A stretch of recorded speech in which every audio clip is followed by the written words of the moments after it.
Welcome to all of you. This is my fourth video related to class 12 entrepreneurship subject chapter number 4, that is enterprise growth strategy. Student, in the previous video related to this chapter we have learned about the various terms related to franchising,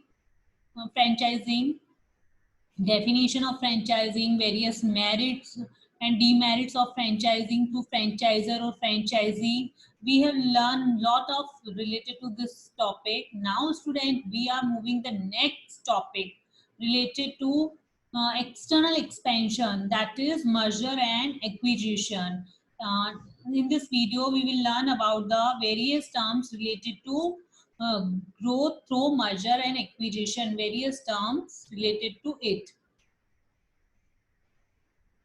merger and acquisition, जैसा इसका name है यहाँ पे, merger and acquisition. Merger means merge कर देना। जैसे कि कभी स्कूल टाइम में होता है कि कोई टीचर एब्सेंट है, क्लासेस को मर्ज कर दिया जाता है, मिक्स कर दिया जाता है, सेम स्ट्रीम से रिलेटेड है, मर्ज कर दिया जाता है। तो दैट इज वैसा ही सेम सिमिलर बिजनेसेस में भी होता है। बिजनेस की ग्रोथ इंक्रीज करने के लिए, बिजनेस के प्रॉफिट को इंक्रीज करने के लिए, और कभी कभी सर्कमस्टांसेस ऐसे होती है कि मर्ज कर दिया जाता है। और एक्विजिशन, दैट मीन्स हम एक्वायर कर लेते हैं किसी चीज को, एक्वायर करना हम हमारे द्वारा बिजनेस में, दैट इज एक्विजिशन। स्टूडेंट, जैसे जैसे हम आगे इस चैप्टर को, इस वीडियो टॉपिक को रीड करेंगे, यहाँ पे जो आपका इससे रिलेटेड सारे डाउट है वो भी आपके क्लियर होते जाएंगे। मैं ये एक बार पैराग्राफ रीड कर रही हूँ, को रेलेवेंट ज्यादा नहीं है, लेकिन इसको एक बार, ये इंट्रोडक्टरी पैराग्राफ है तो मैं इसको एक बार यहाँ पे रीड कर रही हूँ। Merger and acquisition is a potential strategy for ensuring the accelerated growth of the business. That means यदि बिजनेस में ग्रोथ करनी है, हमने इंटरनल जो वेज है उनको फॉलो करके, यदि उसके अलावा हमें ग्रोथ करनी है तो हमें एक्सटर्नल जो मेथड है उनको यूज करना पड़ेगा। There are various reason that firm may choose to grow through merger and acquisition instead of expanding internally. बहुत सारे रीजन है। The growth process is accelerated by acquiring a target in line of the business in which the bidding company wants to enlarge when compared with internal expansion, because the company already exists in place with its own production capacity, distribution network and client list. That means जो growth process है उसको increase करने के लिए companies हैं वो क्या है, enlarge करना चाहेगी। ऐसा नहीं कि एक्सटर्नल तो कर, इंटरनली तो कर लिया, लेकिन एक्सटर्नल भी यदि किसी कंपनी को एक्वायर कर रही है, किसी को अपने अंदर मिक्स कर रही है कंपनी को, तो उसके पीछे रीजन ये होता है कि उसकी ऑलरेडी प्रोडक्शन कैपेसिटी होती है, ऑलरेडी वो एक एग्जिस्टिंग ब्रांड है, उसके अलावा उसका ऑलरेडी एक मार्केटिंग चैनल है। तो उसके लिए वो बिल्कुल स्टार्ट फ्रॉम स्क्रैच नहीं करनी पड़ेगी वो situation. This saves a lot of time and investment from the growing company. That means यदि एक कंपनी बिल्कुल स्टार्टिंग से करे और एक है कि जो एग्जिस्टिंग कंपनी है उसी के अंदर मिक्स होके करे, तो एग्जिस्टिंग कंपनी है उसके एफर्ट्स कम हो जाते हैं। Above all, growing through merger and acquisition may usually turn out to be less expensive compared with the internal expansion. Internal expansion के कंपैरिजन में लेस एक्सपेंसिव भी होती है, particularly when the replacement cost of assets is higher than the market value of the target assets. So simply student, ये paragraph था। अब यहाँ पे हम वन बाय वन जो हर टर्म्स है मर्जर एंड एक्विजिशन से रिलेटेड, एवरी टर्म को हम यहाँ से रीड करना स्टार्ट करते हैं। Merger. What is merger? A merger is a combination of two companies into one larger company. That means एक कोई कंपनी A है, नेक्स्ट कंपनी B है, A कंपनी को B कंपनी के साथ मिला दिया है, या A कंपनी ने B कंपनी को परचेज कर लिया है।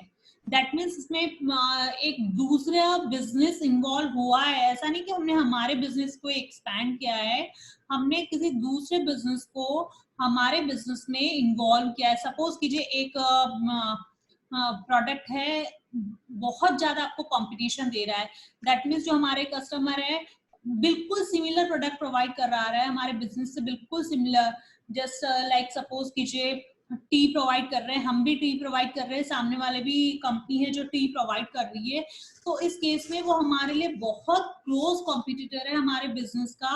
इससे क्या होगा, जो हमारे कस्टमर है दोनों को टी परचेज करनी है, तो दोनों क्या कर रहे हैं, डिफरेंट डिफरेंट कंपनी से परचेज कर रहे हैं।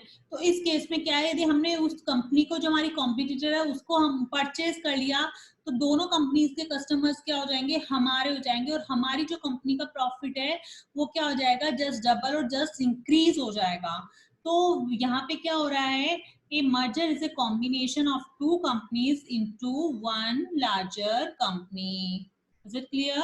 तो दो कंपनीज को मिला के एक लार्ज कंपनी बना दिया जाता है। This action involve stock swap और cash payment to the target. Target that means जिस कंपनी को आपने अपने अंदर मिक्स किया है, जिसको एक्वायर किया है, वो टारगेट कंपनी होती है। तो उसको आप पेमेंट कैसे करेंगे, सपोज कीजिए मैंने ए कंपनी को एक्वायर किया है, मैं एक बी कंपनी हूँ और मैंने ए कंपनी को एक्वायर किया है, तो डेफिनेटली जो उससे रिलेटेड मेंबर्स है, शेयर होल्डर्स है, उसके ओनर है, तो उसे मुझे पेमेंट करना पड़ेगा उसके लिए। यदि मैं मार्केट से कोई बुक परचेज कर रही हूँ, तो मैं बुक की तभी तो ओनर बनूंगी जब मैं उसके लिए क्या करूंगी, पेमेंट करूंगी। यदि मैं पेमेंट नहीं करूंगी तो मैं ओनर नहीं बनूंगी। उसी तरीके से यदि मैं उस कंपनी को अपने अंदर तभी मर्ज कर पाऊंगी जब मैं उसका क्या करूंगी, पेमेंट करूंगी। तो पेमेंट के दो ऑप्शन है, या तो हमने स्टॉक स्वैप कर लिया, दैट मींस उसके शेयर्स परचेज कर लिए हैं हमने, और दूसरा क्या कर लिया है, cash payment to the target, या फिर हमने जो हमारी कंपनी है टारगेट कंपनी, उसको क्या कर दिया है, कैश का पेमेंट कर दिया है। Is it clear? तो इस तरीके से हम यहाँ पे कर रहे होते हैं merger. In all the combining companies are dissolved and only the new entity continues to operate. Suppose कीजिए A company, B company, C company है, तीनों को एक्वायर कर लिया है, एंड देन आफ्टर उनको क्या कर लिया है, उनको मिक्स कर दिया, और एक जो तीनों की आइडेंटिटी है उनको खत्म कर दिया, और एक न्यू कंपनी स्टार्ट कर दी गई है डी। ए बी सी को मिक्स करके एक न्यू कंपनी स्टार्ट कर दी गई है, that is D. Though in general, when the combination involve firms that are of similar size, the term consolidation is applied. यहाँ पे मर्जर है, मर्जर में ही यदि जो दो कंपनीज मिक्स हो रही है वो सिमिलर साइज की, जैसे ऑपरेशन का बिल्कुल सिमिलर है, सब कुछ सिमिलर है, तो उस केस में दो जो कंपनीज मर्ज हो रही है उनको बोलेंगे कंसोलिडेशन। क्या बोलेंगे, कंसोलिडेशन। स्टूडेंट आप देखेंगे कि ये मर्जर, एक्विजिशन, टेक ओवर, ये अलग अलग बहुत माइनर से डिफरेंस के साथ में टर्म्स हैं, तो इनका आपको डिफरेंस पता होना चाहिए। मर्जर इज ए कॉम्बिनेशन, उसके अंदर आप क्या कर रहे हैं, दो से तीन कंपनीज को, दो कंपनीज को मिक्स कर रहे हैं और एक न्यू कंपनी बना रहे हैं, ठीक है। और कंसोलिडेशन में क्या कर रहे हैं, दो सिमिलर साइज की जो कंपनीज है वो मर्ज हो रही है। When the two firms differ significantly the size, the term merger is used. जैसे सपोज कीजिए ए कंपनी, उसका टर्नओवर 500 करोड़ है, एक का टर्नओवर 1000 करोड़ है, तो यदि डिफरेंट साइज की कंपनीज हो रही है, मर्ज हो रही है, तो मिक्स हो रही है, तो उस केस में जो टर्म यूज करेंगे वो होगा मर्जर। Is it clear? तो जब दो कंपनीज है वो बिल्कुल सिमिलर साइज की है और वो मर्ज हो रही है, तो उस टर्म को हम क्या बोलेंगे, कंसोलिडेशन। और जो दो कंपनीज है वो डिफरेंट साइज की है, सपोज कीजिए कोई प्रोडक्शन से रिलेटेड है, कोई किसी का टर्नओवर 100 करोड़ है, किसी का 500 करोड़ है, तो उस केस में उसे बोलेंगे merger. Is it clear? Merger commonly take two forms, और जो मर्जर है दैट मीन्स जो कंपनी मिक्स होती है वो बेसिकली टू फॉर्म्स में होता है। तो first one is amalgamation and the second one is absorption. First one is amalgamation and the second one is absorption. What is amalgamation? यहाँ पे एग्जाम्पल के साथ भी गिवन है, मैं आपको यहाँ पे क्लियर कर रही हूँ। इन the first form amalgamation, two entities combined together and form a new entity. extinguish both the existing entity, that means जो existing entity है उनके नाम को completely खत्म कर दिया जाएगा और एक new entity क्रिएट कर दी जाएगी, तो that is amalgamation. In the first form amalgamation, two companies combine together and form a new entity. Is it clear? So that is amalgamation. And what is absorption? In the second form, absorption, one entity get absorbed. That means suppose कीजिए A company है और B company है. यदि A company B को acquire कर रही है तो वो A कंपनी लार्ज बन जाएगी और B कंपनी का जो नेम है वो सब कुछ कंप्लीटली खत्म हो जाएगा. जैसे सपोज कीजिए A कंपनी की टर्नओवर 500 की और बी जो एक्वायर कर रहे हैं उसकी टर्नओवर 300 की है, तो अब ए कंपनी की टोटल है असेट है वो ए कंपनी के नाम से ऑपरेट होगी और उसकी टोटल असेट्स हो जाएगी 800 करोड़ की. Is it clear? तो बेसिकली यहाँ पे इसकी एग्जांपल भी गिवन है ए प्लस बी. यदि ए कंपनी और बी कंपनी मिलके ए कंपनी ग्रेटर बन जाती है तो उस को हम क्या बोलेंगे? एब्जॉर्प्शन. Is it clear? और ए कंपनी और बी कंपनी मिलकर सी बन जाएगी तो उसको क्या बोलेंगे? या तो अमलगमेशन या कंसोलिडेशन. Is it clear? तो फर्स्ट हम इस पैराग्राफ को रिवाइज कर रहे हैं, एक बार पूरा रिवाइज कर रहे हैं. फर्स्ट टर्म जो इस पैराग्राफ में क्लियर है हुई है वो है merger. What is merger? It is a combination of two companies into one larger company. Is it clear? That is merger. And all the combining companies are dissolved and only the new entity continue to operate. In general, when the combination involved firm are of similar size, the term consolidation applied. यदि similar size की companies mix हो रही है तो वो consolidation होगा. और when two different size companies combine, then it is called merger. और merger is commonly take two forms. First one is amalgamation and the second one is absorption. इसको समझने के लिए एग्जाम माइंड में आपके ये जो एग्जाम्पल है वो बिल्कुल फिट होगा तो आप डेफिनेशन इजीली दे पाएंगे. यदि A प्लस B कंपनी मिलकर C कंपनी बन गई है तो that is amalgamation.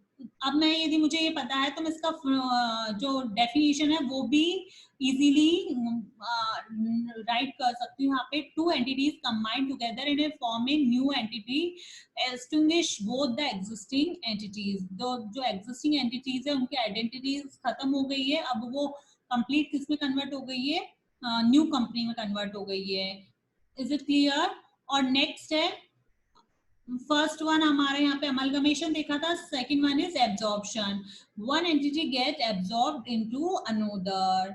The latter does not lose its entity. That means A और B कंबाइन हुई है तो A कंपनी ने अपनी आइडेंटिटी लूज नहीं करी है, ओनली किसने लूज करी है? B कंपनी ने. Is it clear? तो बहुत सारे एग्जांपल्स आप देखेंगे, जैसे टाटा का है, टाटा के साथ लैंड रोवर का है. उसके अलावा आप जो एग्जांपल है फेसबुक इंस्टाग्राम का देख सकते हैं. तो बहुत सारे एग्जांपल्स हैं मर्जर से रिलेटेड और आप भी इसको नेट पे फाइंड आउट कर सकते हैं कि कौन कौन सी कंपनीज का मर्जर हुआ है, एक दूसरे में किसने एक्वायर किया है. तो यहाँ पे ये टर्म्स है. आगे हम देखते हैं usually merger occurs in a consensual settings where executive form the target company help those from the purchaser in due diligence process to ensure that the deal is beneficial to both the parties. Is it clear? तो यहाँ पे बताया गया है कि जो ये deal होगी तो ऐसा नहीं है कि एक कंपनी को इसका बेनिफिट होगा, दोनों कंपनीज को बेनिफिट होगा. कभी कभी हम देखते हैं कि जो एग्जिस्टिंग बिजनेस होल्डर जो एंटरप्रेन्योर्स है वो कभी कभी अपने बिजनेस को सेल करना चाहते हैं एंड वो कोई न्यू बिजनेस स्टार्ट करना चाहते हैं तो वो एग्जिस्टिंग बिजनेस को इजीली सेल नहीं कर सकते हैं. यदि ये प्रोसेस होगी तो इजीली सेल भी कर देंगे, उसके लिए उन्हें रुपए भी मिल जाएंगे और वो उन फंड को कहीं और पे और जगह क्या कर सकते हैं? इन्वेस्ट कर सकते हैं. Is it clear? आगे है in a merger the board of directors of the two firm agree to combine and seek stakeholder approval for the combination. At least 50% of the shareholder of the target and the bidding firm have to agree to the merger. That means merger तभी possible है जब क्या होगा? 50% जो share holders हैं वो ready हैं इस चीज के लिए.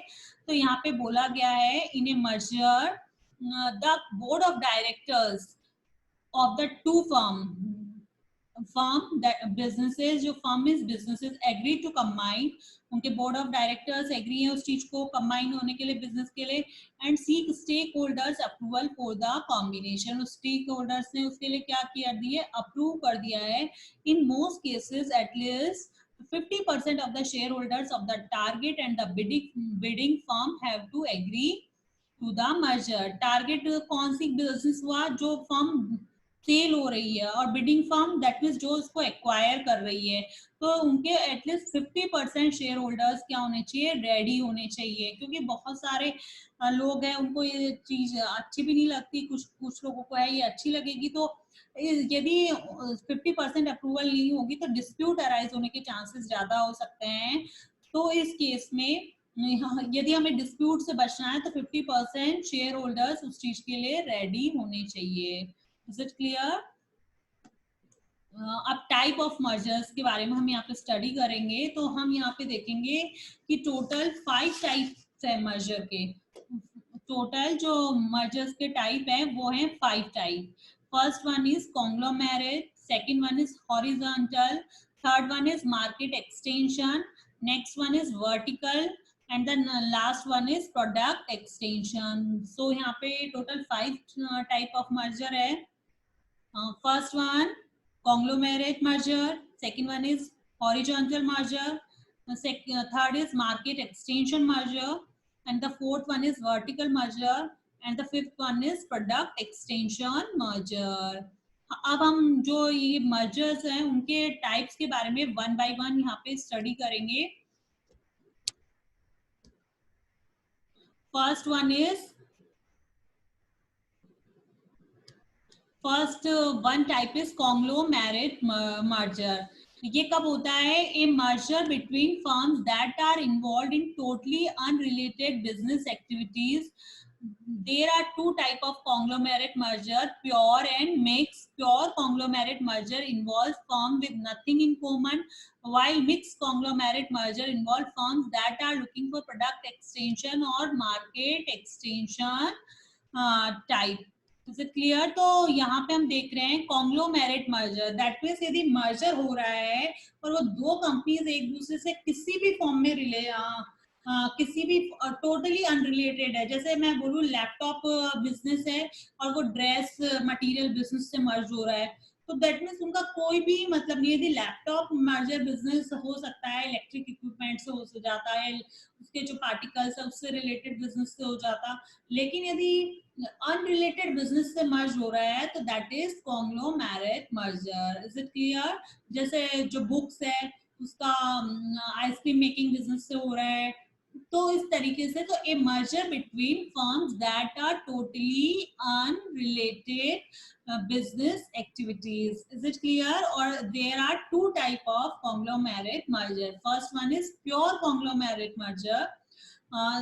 प्योर कॉन्ग्लोमेरेट जैसे हमने बताया यहाँ पे कि बुक का है, तो बुक जो स्टेशनरी से रिलेटेड कंपनी है उसका आइसक्रीम मैन्युफैक्चरिंग से होना, तो दैट इज दोनों एक दूसरे से कंप्लीटली अनरिलेटेड है. लेकिन हम क्या कर रहे हैं, हमारे बिजनेस को एक्सपैंड कर रहे हैं, बढ़ा रहे हैं.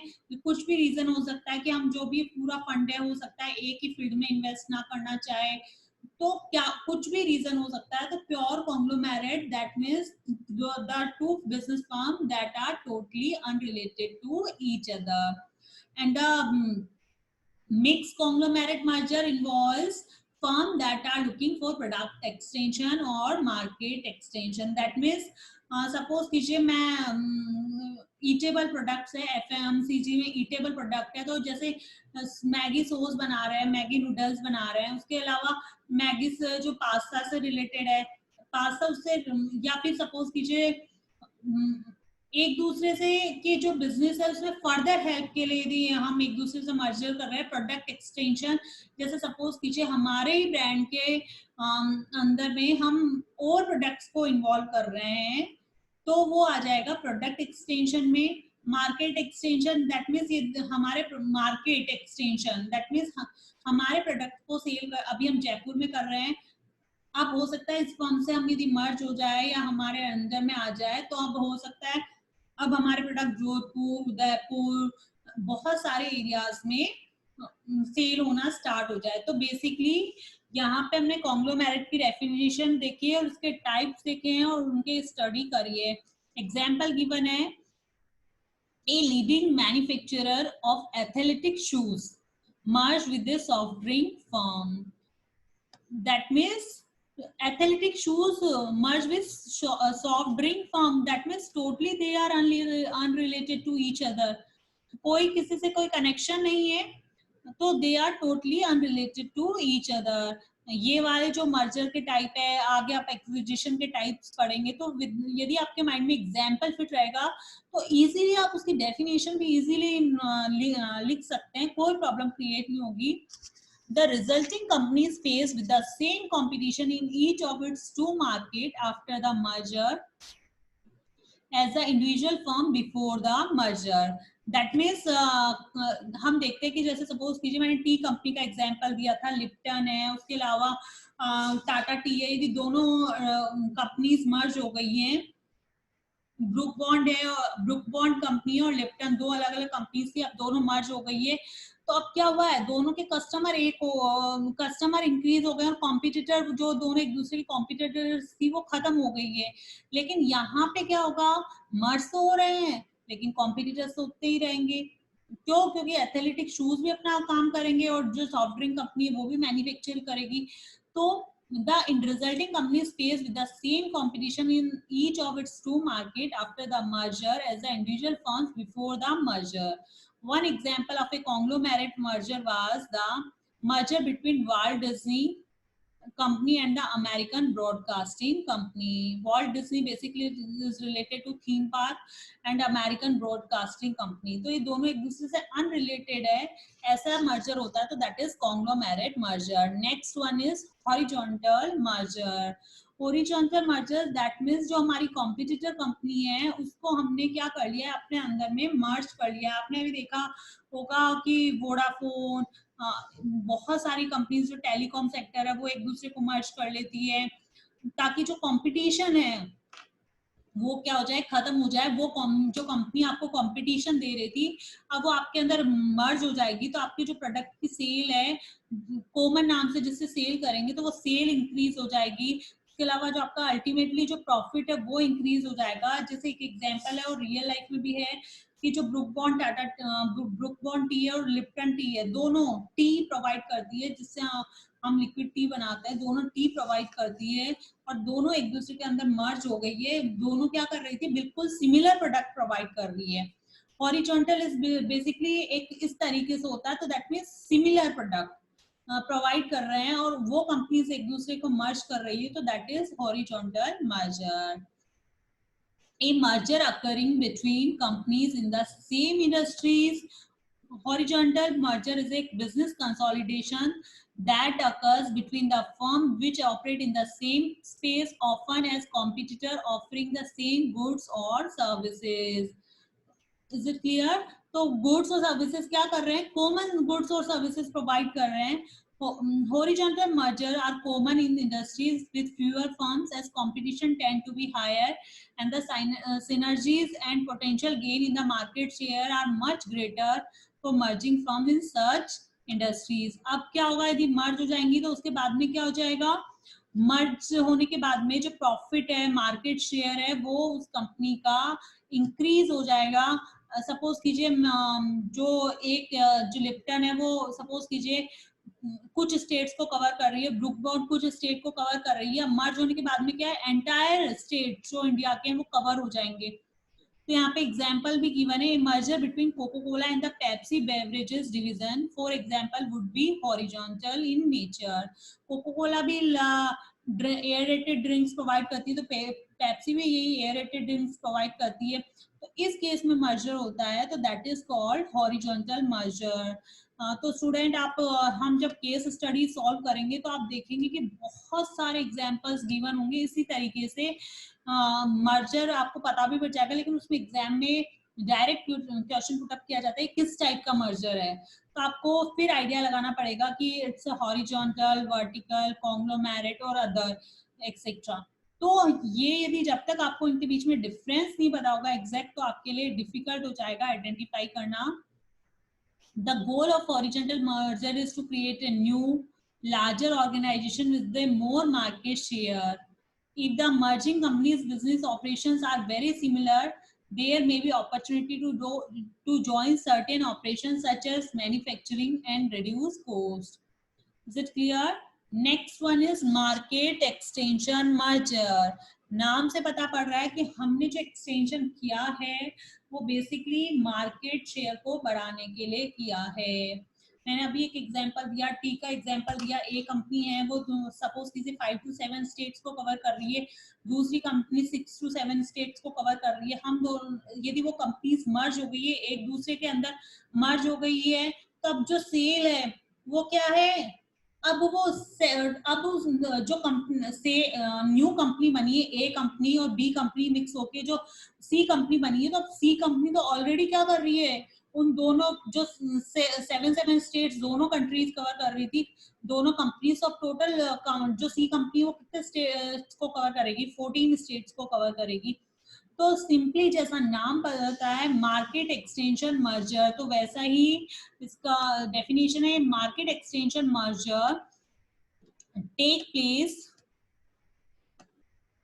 between the two companies that deal in the same product but in a separate markets.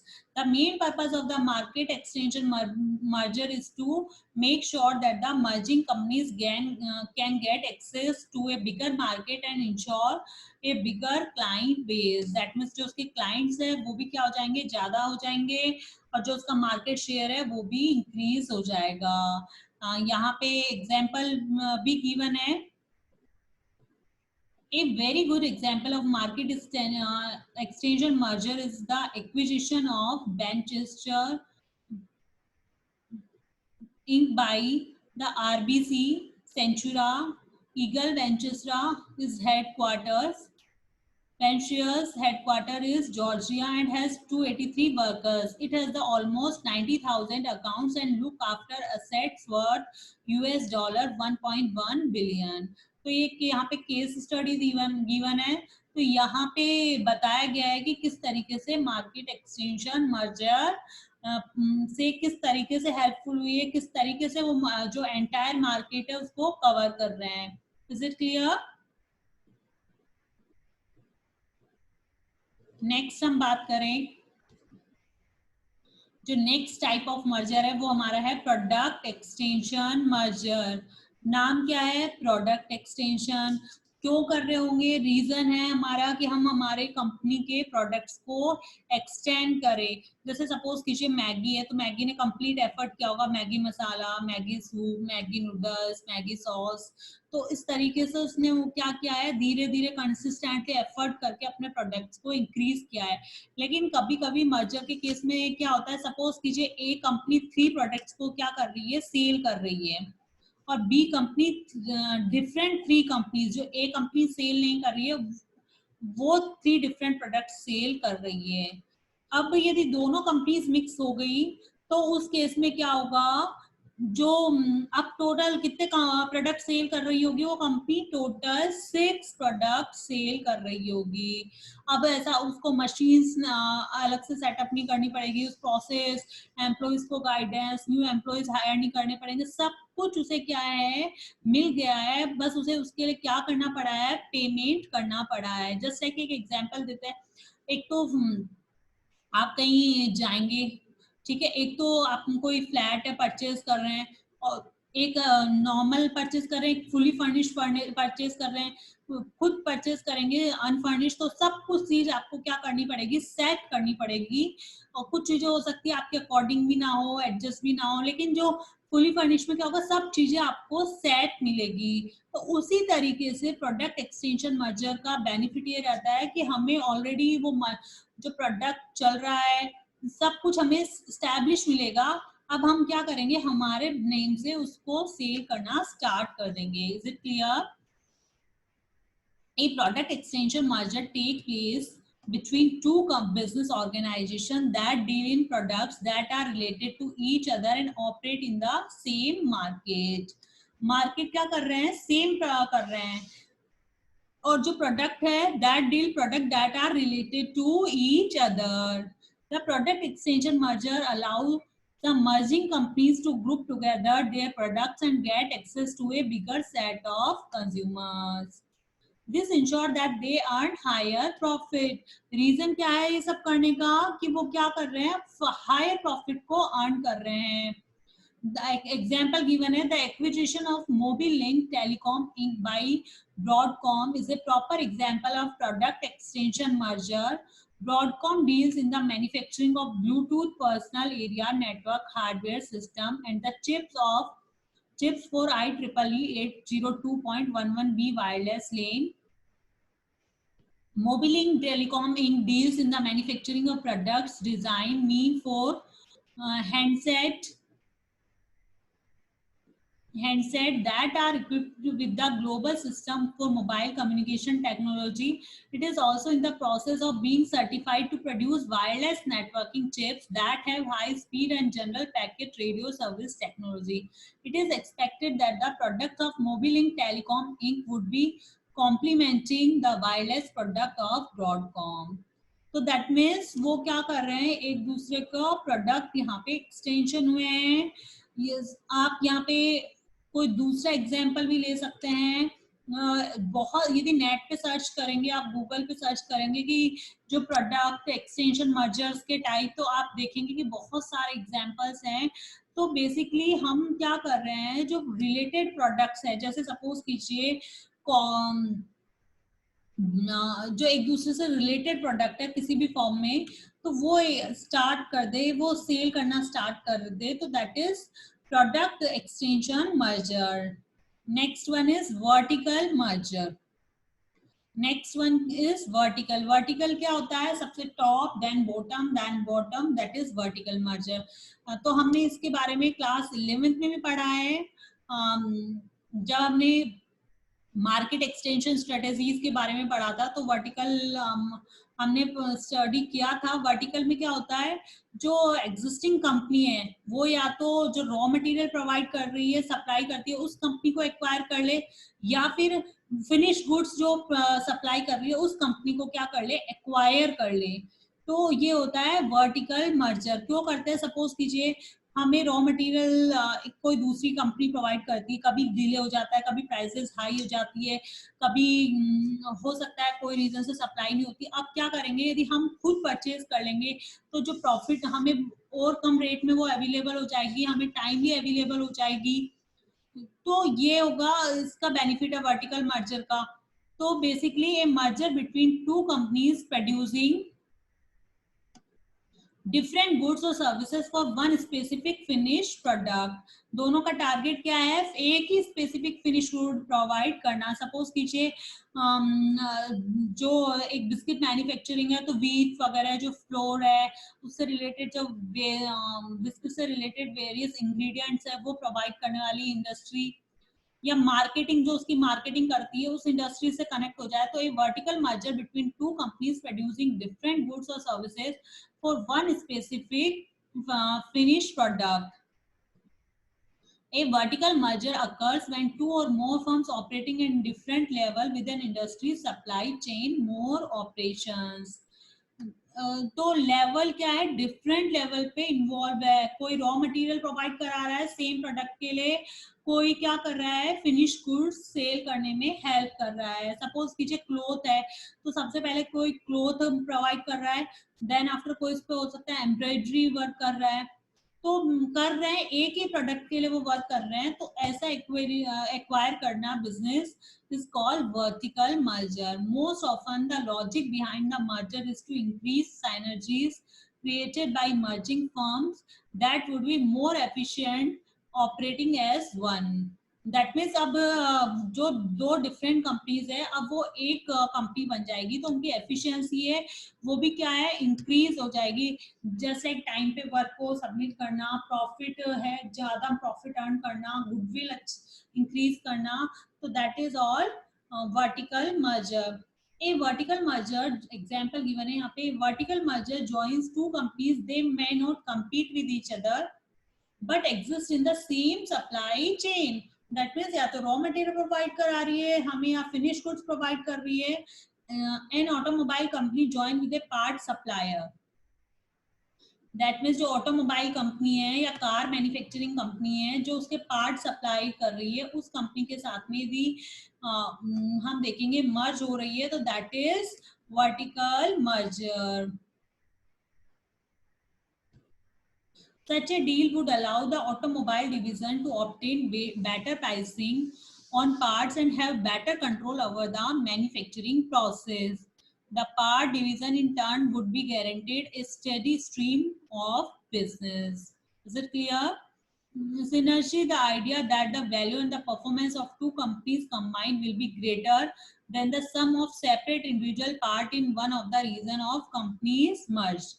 जो मेन हम बात करें कि जो ये सब करते क्यों हैं, ये सब करने का एक ही रीजन है कि जो एक सिंगल कंपनी है वो उसके कंपैरिजन में जो कंबाइंड कंपनी है उसकी ग्रेटर वैल्यू होगी और even greater product services, greater customer satisfaction वो क्या है प्रोवाइड करेगी. इसलिए इस टाइप का हम मर्जर करते हैं. तो यहाँ पे स्टूडेंट जो मर्जर वाला टॉपिक है वो कंप्लीट हो गया है. तो सबसे फर्स्ट हमने इस टॉपिक में क्या स्टडी किया था, definition of merger, then after the definition of consolidation और the definition of absorption.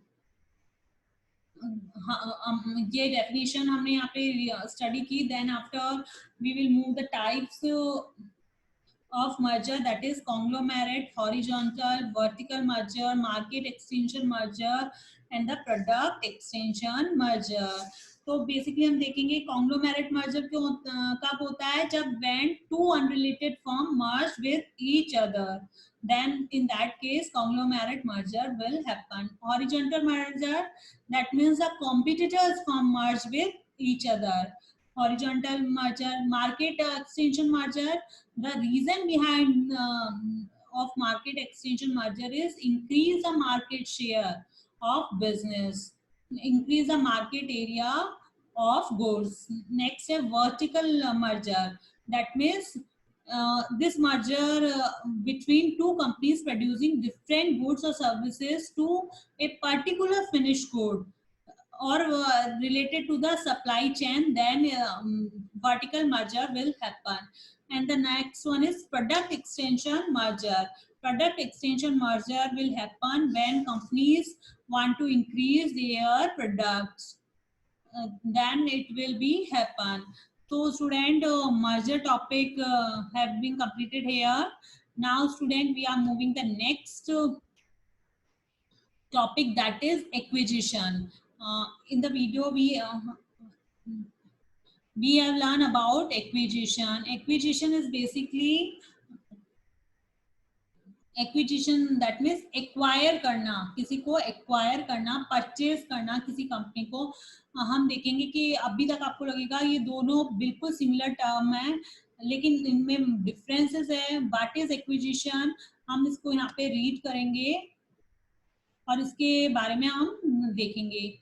First है एक्विजिशन. ये जनरल लाइंस है, मैं यहाँ पे स्टडी कर रही हूँ. Acquisition is a more general terms involving in itself a range of acquisition transaction. It could be acquisition of control leading to takeover of a company.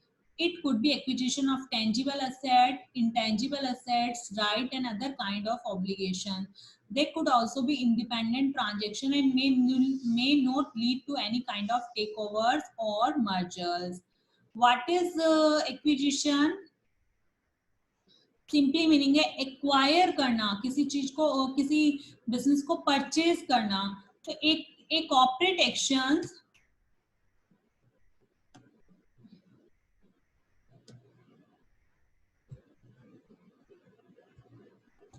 a corporate action in which a company buy most of, not all, the target company's ownership stakes in order to assume control of the target firm.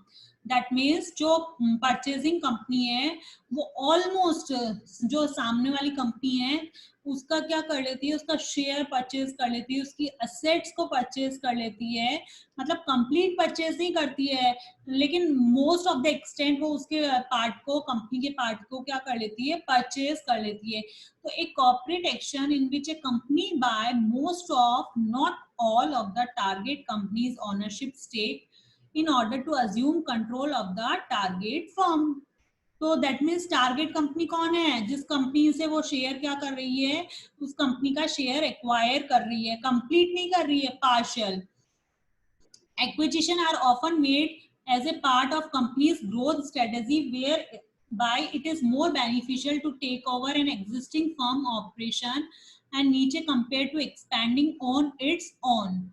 Acquisition are often paid in cash, the acquiring company's stock or combination of both। That means या तो acquiring company का shares purchase कर लेंगे या फिर cash purchase कर लेंगे, किसी भी तरीके से उसको पेमेंट करेंगे। And acquisition also known as a take over is the buying company of one company by another.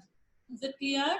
जैसे हम देखेंगे कि एक कंपनी क्या कर रही है, दूसरी कंपनी को परचेज कर रही है, बाय कर रही है, या तो कंप्लीटली बाय कर रही है, टू सम एक्सटेंट तक उसको बाय कर लेती है, सारा कंट्रोल उसका अपने अंडर में ले लेती है। तो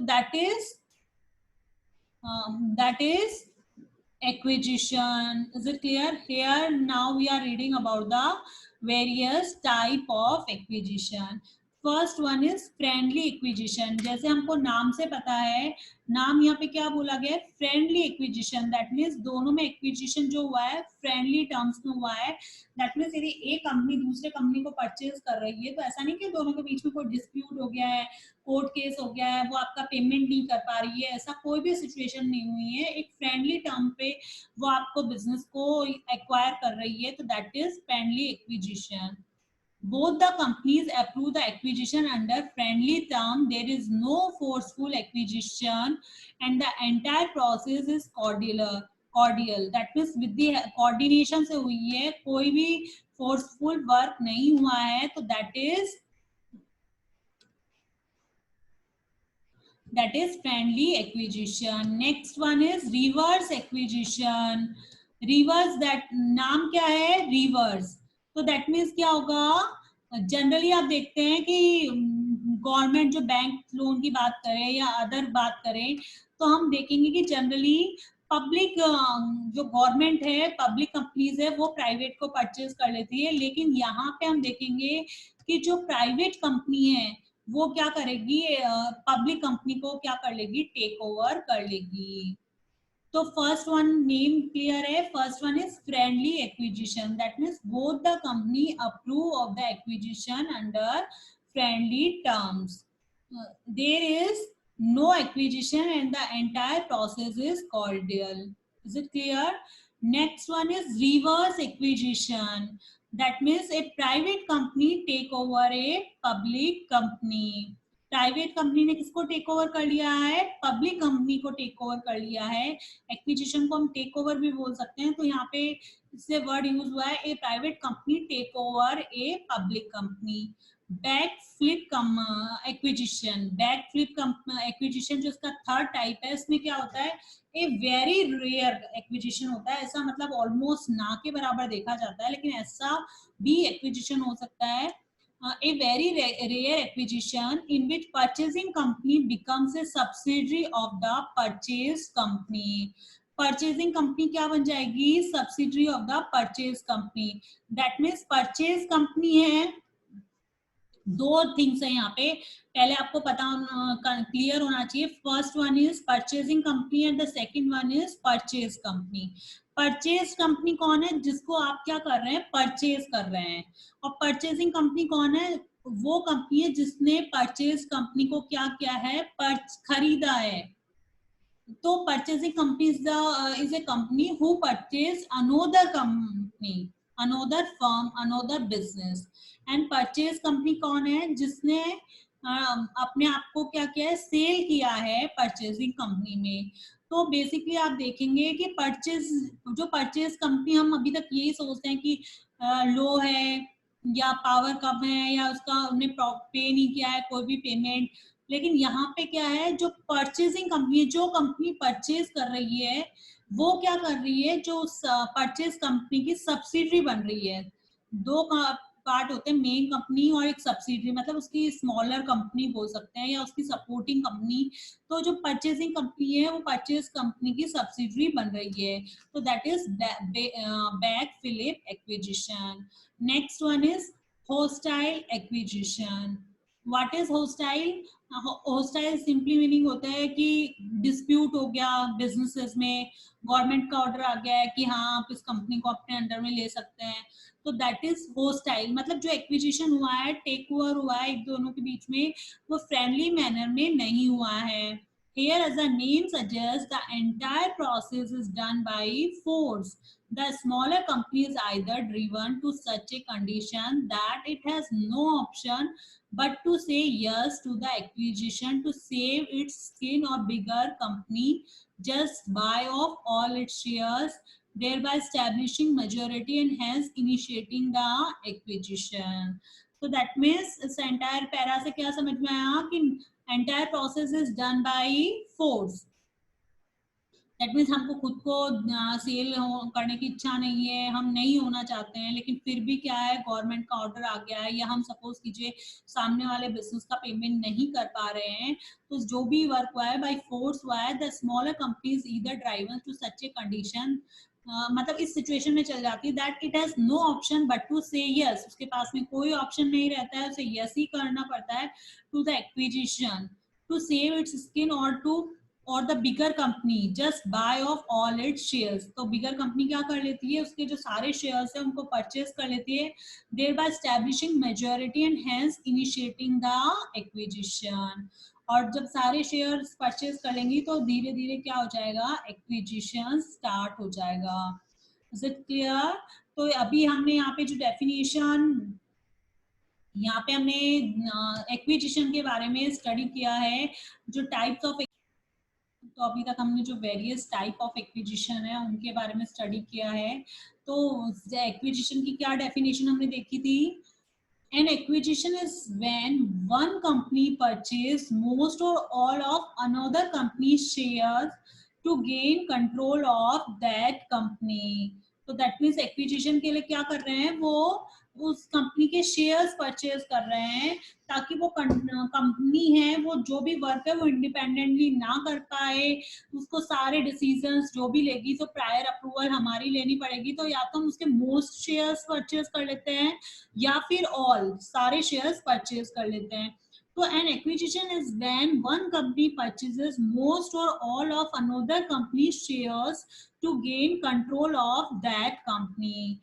Purchasing more than 50% of target firm stock and other asset allow the acquire to make decision about newly acquired assets without the approval of the company's shareholders. So that means यदि 50% से ज्यादा shares acquire कर लिए हैं, तो जो acquire company है जिसने परचेज किया है, तो वो डिसीजन क्या ले सकती है, उस कंपनी के लिए डिसीजन ले सकती है और किसी की अप्रूवल की या किसी परमिशन की यहाँ पे हम देखेंगे कि कोई भी रिक्वायरमेंट नहीं होती है, तो that is the acquisition. And the four type of acquisition is friendly acquisition, reverse acquisition, backflip acquisition, and the hostile acquisition.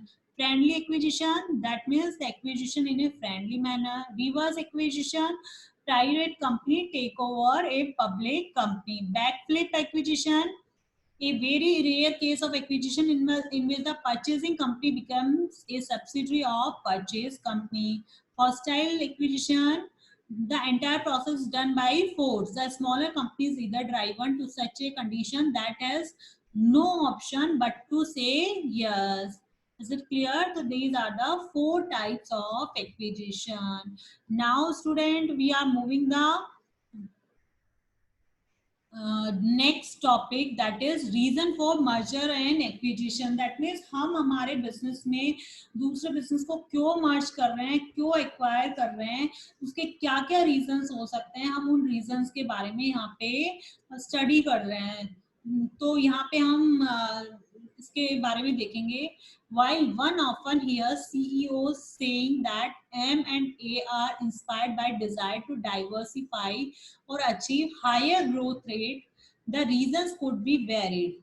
Some of the commonly identified reasons are, तो यहाँ पे कुछ रीजंस गिवन है, हम उनके बारे में यहाँ पे स्टडी करेंगे, देखेंगे.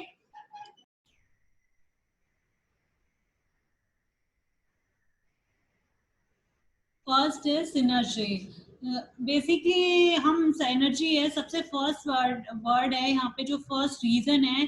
तो दैट मीन्स जो मेन रीजन होता है वो ये होता है मर्जर एंड एक्विजिशन का, कि सिंगल फर्म है, एक सिंगल फर्म है, दोनों फर्म्स की अलग अलग असेट्स है, दोनों फर्म्स की अपनी ऑन वैल्यू है, ऑन कैपिटल है, लेकिन जब वो मर्ज हो जाएंगी तब उनका जो वैल्यू है, उनकी असेट्स है, वो क्या हो जाएगी, ग्रेट हो जाएगी, इंक्रीज हो जाएगी.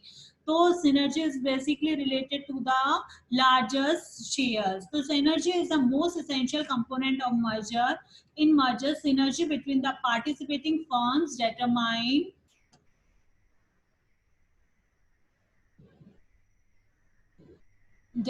the increase in value of the combined words.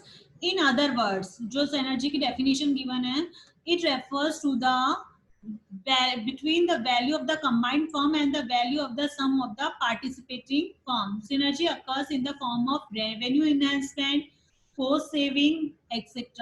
For example, if A and B merge and the value of the combined entity AB is expected to be greater, the sum of independent values of A and B is the combined entities benefiting through synergy. तो that means हम यहाँ पे क्या देख रहे हैं, synergy means जैसे एक सिंगल फर्म है और जो दोनों कंबाइंड हो रही है तो उनकी वैल्यू ज्यादा रहेगी. इसको आप बहुत क्लियर एग्जांपल से और भी देख सकते हैं. आपके पास 100 रुपीज है, दूसरे फ्रेंड के पास 100 रुपीज है. यदि आप सिंगल में बोलेंगे तो आपके पास कितने रुपए होंगे, ओनली 100. लेकिन यदि आप कंबाइन करके बोलेंगे तो आप 200 रुपीज है, आप 200 के लिए प्लानिंग कर सकते हैं. तो दैट इज एनर्जी. तो first and the foremost reason of merger and acquisition is synergy. First one is synergy can take the following forms. किसी इन फॉर्म्स में हो सकती है. तो first one is operating synergy. That means operation, दोनों forms को combine करने के बाद में जो ऑपरेशन है और उससे रिलेटेड हमारी हो सकता है कॉस्ट सेव होने लग जाए, या हमारी जो सेल है वो इंक्रीज हो जाए. तो this refers to the cost saving that comes through economies of scale and increase sale and profit. यहाँ पे बोला है कि कॉस्ट सेव होना इकोनॉमीज ऑफ स्केल के थ्रू भी हो सकता है. तो दैट मीन्स सपोज कीजिए एक फैक्ट्री है, उसमें हम 400 प्रोडक्ट्स बना सकते हैं. वन फर्म उस कैपेसिटी में ओनली 200 प्रोडक्ट्स बना रही है. अब दो फर्म्स मिल गई है, दोनों के प्रोडक्ट वहीं बन रहे हैं, मैन्युफैक्चर हो रहे हैं, एक ही जगह हो रहे हैं. तो अब जो हमारी एक्स्ट्रा कॉस्ट थी दूसरी फर्म की फैक्ट्री की, वो हमारी सेव हो सकती है. पहले एक जैसे जैसे हम प्रोडक्शन इंक्रीज करते हैं तो आप देखेंगे कि जो हमारा जो हम बायर से, जो सप्लायर से परचेज कर रहे होते हैं, तो हमें डिस्काउंट्स भी ज्यादा रिसीव होने लग जाते हैं. तो हमारे को ज्यादा डिस्काउंट रिसीव होंगे तो हमें कॉस्ट होगी वो कम चार्ज होगी. So this refers to the cost savings that come through economies of scale or increased sale and profit. It lead to the overall growth of the firm. Next one is financial synergy. Financial simply meaning है हमें financial benefits होते हैं. Suppose कीजिए tax benefit हो सकते हैं, loan से related benefit हो सकते हैं, या फाइनेंस किसी भी फॉर्म में यदि बेनिफिट हो रहे हैं तो that is financial synergy. This is a direct result of financial factors such as lower taxes, higher debt capacity or better use of idle cash. Idle मतलब जो हमारे पास में कैश है लेकिन हम उसका यूज नहीं कर पा रहे हैं, तो हम जो कैश है उसका बेस्ट यूज कर सकें. When a firm with accumulated losses or unabsorbed depreciation merge with a profitable firm, and the combined firm can set off such losses against the profit as a financial synergy known as a tax shield occurs. तो यहाँ पे बताया गया है, ये एक basically tax से related term है. तो टैक्स में क्या होता है, जितना आपको प्रॉफिट है उसके ऊपर आपको क्या करना पड़ता है, टैक्स देना पड़ता है। जैसे सपोज कीजिए आपने जिस फर्म को एक्वायर किया है वो बहुत सारे लॉसेस हो हैं उसे दिस ईयर या प्रीवियस ईयर बहुत सारे लॉसेस हैं, और हमारी फर्म को प्रॉफिट है, तो टोटल जब हम प्रॉफिट और लॉसेस यहाँ पे ऐड करेंगे, सपोज कीजिए हमारा प्रॉफिट 400 है, उस फर्म का लॉस है 200, अभी हमें क्या होता है, इंडिविजुअल होते तो हमें जो टैक्स पे करना पड़ता है गवर्नमेंट को वो पे करना पड़ता है टोटल 400 पे, लेकिन अब हमें टैक्स कितने पे करना पड़ेगा, हमारा प्रॉफिट 400 है, सामने वाली फर्म का लॉस 200 है, तो 400 माइनस 200, तो दैट मीन्स हमें ओनली 200 पे टैक्स पे करना पड़ेगा। तो ये बहुत सारे रीजंस है। तो साइनर्जी जो फर्स्ट मोस्ट रीजन है वो भी, उसके कारण भी मर्जर और एक्विजिशन होते हैं। यहाँ पे एग्जांपल्स गिवन है, when Hindustan Unilever company acquired Lakme, it help the HUL to enter into the cosmetic markets through an established brands। तो हमने यहाँ पे एग्जांपल्स देखे। अब बात कर रहे हैं हम acquiring new technology. Second reason है जो मर्जर एंड एक्विजिशन का। सपोज कीजिए हम जो हमने देखते हैं मारुति है, इंडियन कंपनी है, सुजुकी एक फॉरेन कंपनी है, यदि वो उन दोनों के बीच में मर्जर हो रहा है या कोई एक्विजिशन हो रहा है, ये एक एग्जांपल है, तो हम देखेंगे कि एक कंपनी है वो फॉरेन फर्म है, फॉरेन फर्म की जो टेक्नोलॉजी है ऑफ वर्क वो एडवांस होगी, हमारी इंडियन फर्म की क्या होगी, या जो हमारी फर्म हो सकता है हमारी कंट्री के पास में या हमारी फर्म के पास में वो टेक्नोलॉजी नहीं है, हम एक्वायर कर पाते हैं एडवांस टेक्नोलॉजी यदि हम with the help of merger और एक्विजिशन एक्वायर कर पाते हैं, तो अब हमारा प्रोडक्शन कैपेसिटी और जो हमारी सेल है वो सब भी क्या होगी, हम एडवांस टेक्नोलॉजी यूज करेंगे, हमारी सेल इंक्रीज होगी, अल्टीमेटली हमारा प्रॉफिट इंक्रीज होगा। तो this is the second reason of merger and acquisition, acquiring new technology. To remain competitive, companies need to upgrade their technology and business application. To upgrade technology, a company need not always acquire technology। कोई जरूरी नहीं कि technology को update करने के लिए आपको new machines वगैरह परचेज करने पड़े। By buying another company the with unique technology, the buying company can maintain और डेवलप ए कॉम्पिटिटिव एज। एक दूसरी कंपनी को भी वो परचेज करके क्या कर सकती है, कंपटीशन में आ सकती है। एक good example is merger of a logistic company such as a land transport entity with an airline cargo company। That means पहले तो ट्रांसपोर्ट किससे होता था, सारा लैंड के थ्रू, अब क्या है एयर के थ्रू हो रहा है, एयर वाली कंपनी के साथ मर्ज हो गया है। तो अब जो नेसेसिटी आइटम्स है वो हम क्या कर देंगे, विद द एयर ट्रांसपोर्ट हम प्रोवाइड करेंगे, तो गुड्स हमें टाइमली पहुंच जाएंगे। तो इसके कारण हमें एडवांस टेक्नोलॉजी को यूज कर रहे हैं तो हमें उसका बेनिफिट रिसीव होगा। Is it clear? तो फर्स्ट रीजन क्या था, साइनर्जी, सेकंड है acquiring new technology. Is it clear?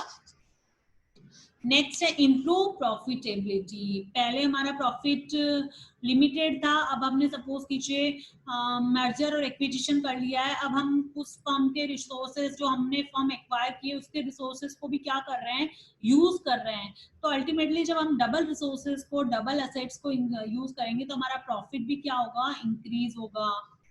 Companies explore the possibility of merger when they anticipate that it will improve their profitability. The result of International Business Owners Survey 2004, carried out by Grant Thomson, conducted across 26 countries in Europe, Africa, Asia, Pacific, and the US, showed that 34% of business use merger and acquisition to maintain or improve profitability. Is it clear? तो जो next हमने यहाँ पे reason देखा है merger and acquisition का, वो क्या है, प्रॉफिटेबिलिटी इंक्रीज करना। Is it clear? नेक्स्ट है acquiring competencies. Competencies is basically related to the ability. Suppose कीजिए हम प्रोडक्ट मैन्युफैक्चरिंग में अच्छे हैं लेकिन हमारा मार्केटिंग पार्ट अच्छा नहीं है, लेकिन अब हमने क्या कर लिया है, with the help of vertical merger हमने मार्केटिंग जो कर रही है कंपनी उसको एक्वायर कर लिया है, तो जो हमारी मार्केटिंग रिलेटेड कॉम्पिटेंसीज है वो भी क्या होगी, इंक्रीज होगी। तो यहाँ पे बोला गया companies also opt for merger and acquisition to acquire a competency और capability that do not have and which the other firm does. That means जो हमारे पास नहीं है सामने वाले फर्म के पास है. Is it clear? तो हम क्या करेंगे, आप दोनों चीजों को क्या कर सकते हैं, बेटर यूज कर सकते हैं. For example the ICICI and ITC alliance made the retailer network and the depositor base available for the merging entity. Similarly, IBM merged with the Daksh for acquiring competencies of the latter possessed. तो यहाँ पे बताया है कि हम हमारी जो competencies है, हमारी कैपेबिलिटीज है, उनको भी हम इंक्रीज कर सकते हैं.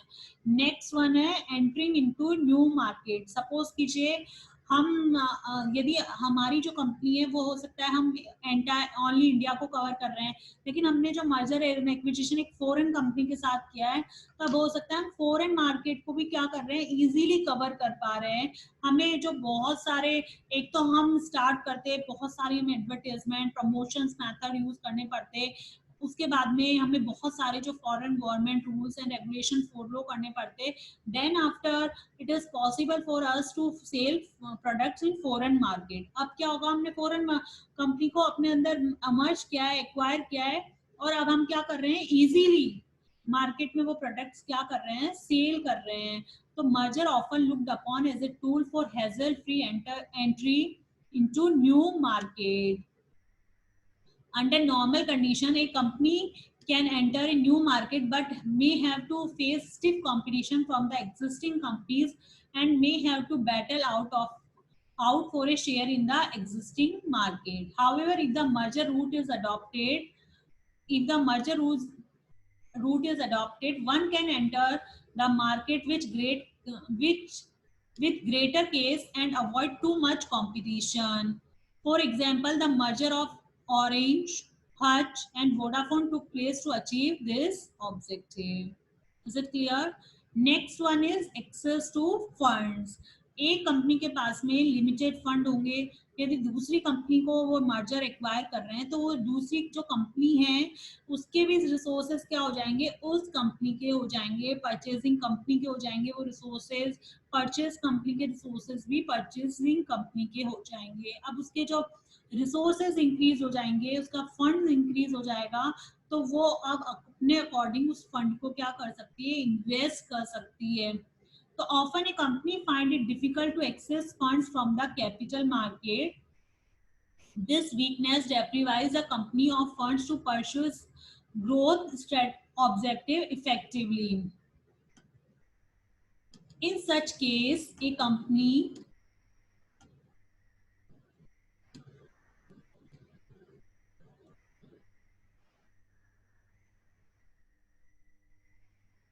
may decide to merge with another company that is viewed as fund rich. For example, Tamil Nadu Dharma Pharmaceuticals merged with Sun Pharma since TDPL did not have funds to launch new products. Is it clear? Next जो reason है वो है tax benefit. बहुत सारे cases में जो merger और acquisition का जो फोरमोस्ट रीजन होता है वो भी होता है टैक्स बेनिफिट. जैसे अभी एक एग्जांपल हमने पढ़ा था कि यदि एक कंपनी को प्रॉफिट है, दूसरी वाली कंपनी को लॉसेस है, तो टैक्स जो प्रॉफिट है वो लॉस के साथ क्या हो जाएगा, कंपनसेट हो जाएगा.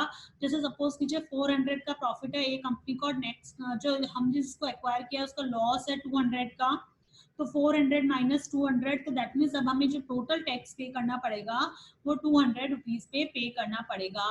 तो merger are also adopted to reduce tax liability bye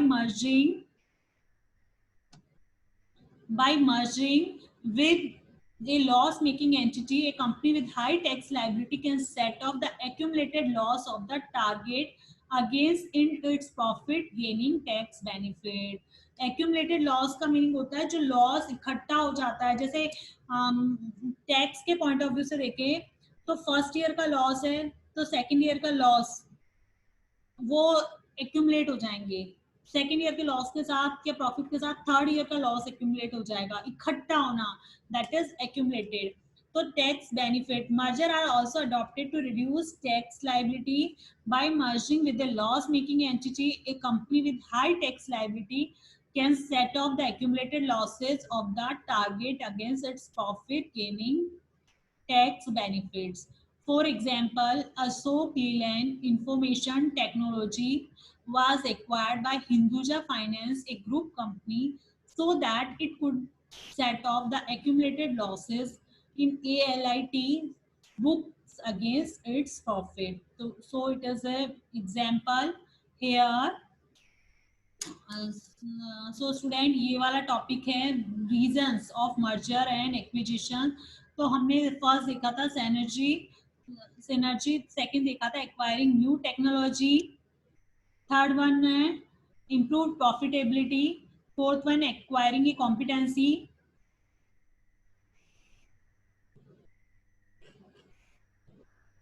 acquiring competency. Next उसके बाद में हमने जो देखा था यहाँ पे entry into new market, next है access to funds, and the last one is tax benefits. तो ये सारे हमारे मेन रीजंस थे और ये सब ही रीजंस है जिनके कारण मर्जर और एक्विजिशन होता है. जो कंपनीज है, जो बिजनेसेस है, जो मर्जर और एक्विजिशन के लिए रेडी हो जाते हैं. सो स्टूडेंट आज का जो वीडियो है उसके अंदर हमने मर्जर एंड एक्विजिशन है उसको टॉपिक को कंप्लीट कवर किया है. यहाँ पे फर्स्ट हमने मर्जर की डेफिनेशन देखी, then after types of merger, then after we will move acquisition, definition of acquisition, and the various types of acquisition, and the last one is various reasons of merger and acquisition. Is it clear?